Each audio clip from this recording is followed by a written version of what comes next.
High-dose statin therapy and peripheral vascular disease. This lecture was given by Professor Pinjala Ramakrishna in September 2012.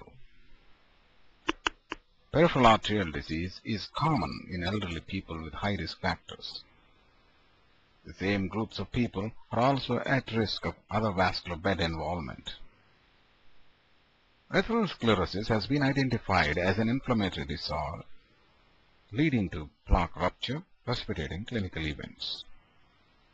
The molecular and cellular events in the wall of the artery confirm that the inflammation plays a key role to make the plaques unstable during the course of their natural progression. Low-density lipoproteins accumulating in the wall seem to correlate with the events. When the serum LDL and inflammatory marker such as hsCRP are combined, they are better indicators of progressive atherosclerosis-related clinical events.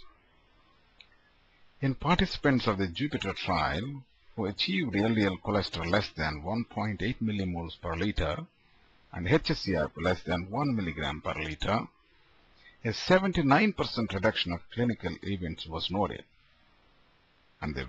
And when they did not achieve that clinical target level, then the vascular events were reduced to 65% only. All the three vascular beds, such as coronary, cerebrovascular, and peripheral vascular, have shown similar atherosclerotic plaque disease with variable degrees of changes. Cricky MH et al. Observed that the 10-year mortality in severely symptomatic vascular patients is very high, suggesting that these patients also have involvement of the other vascular beds. That means the long-term survival of the peripheral vascular disease patients depend on the intactness of the coronary and cerebrovascular bed. The initial statin was discovered by Akira Endo in 1970, and later many statins were introduced to reduce the circulating lipoprotein in the blood. Reduction of the LDLs correlated with the reduction of morbidity and mortality related to the major and minor cardiovascular events. It is now a well-established fact that all the coronary artery disease patients and stroke patients are treated well to reach the LDL targets of less than 100 milligrams or below that based on the trials such as TNT, Pruvit, Asteroid, Saturn, and others. High-dose statin therapy is now well accepted in this group of patients for effective secondary prevention of the cardiovascular events. If we look at the scenario of treating peripheral arterial disease patients with statins, it is obvious that they are suboptimally treated in many centers. Significantly fewer peripheral artery disease patients are reaching the LDL targets when compared to the coronary or cerebrovascular disease patients after a first vascular intervention. Similar fact was also noted in the REACH registry that the peripheral artery disease patients do not achieve the risk factor control as frequently as the individuals with CAD and CVD.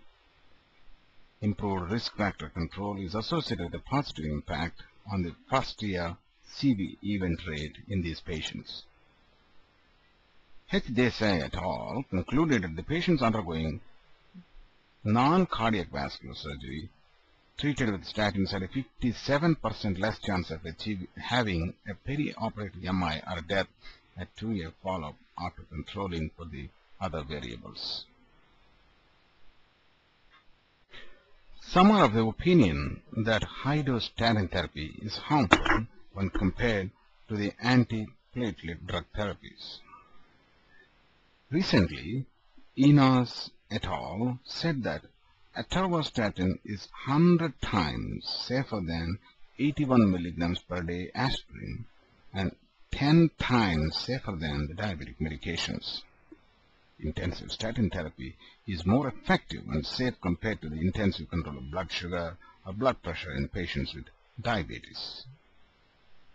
clinical data support extremely favorable benefit-risk ratio of intensive statin therapy with some but not all statins.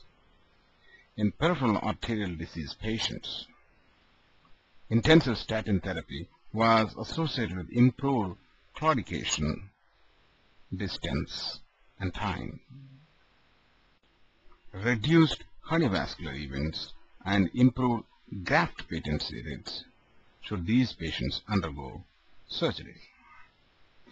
There is also evidence coming up to say that the statins do not increase the insulin resistance, though it needs further evaluation. Statins increase the pain-free walking distance and maximum walking distance in claudicants.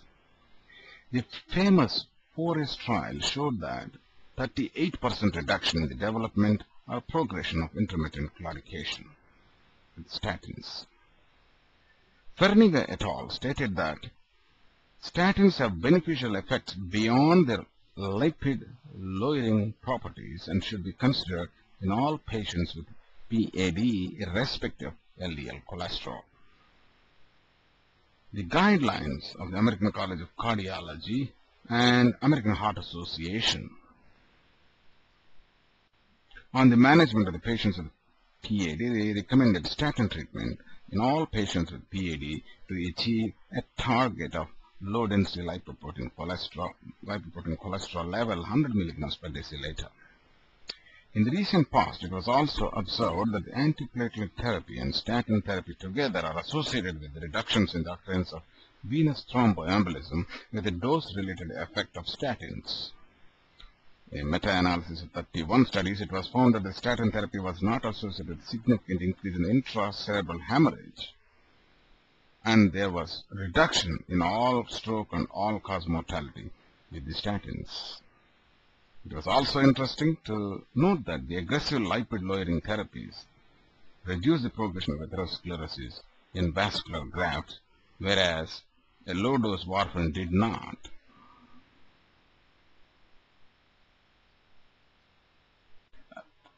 Dear friends, to conclude, atherosclerosis is an inflammatory disease, and it is more likely to be polyvascular in nature. When a vascular bed shows symptomatic disease, there is a possibility that the other vascular bed is in asymptomatic stage. It is important to prevent the progression of atherosclerosis in this window period and avoid an impending life-threatening vascular event with adequate statin therapy along with other risk factor modifications. Thank you very much.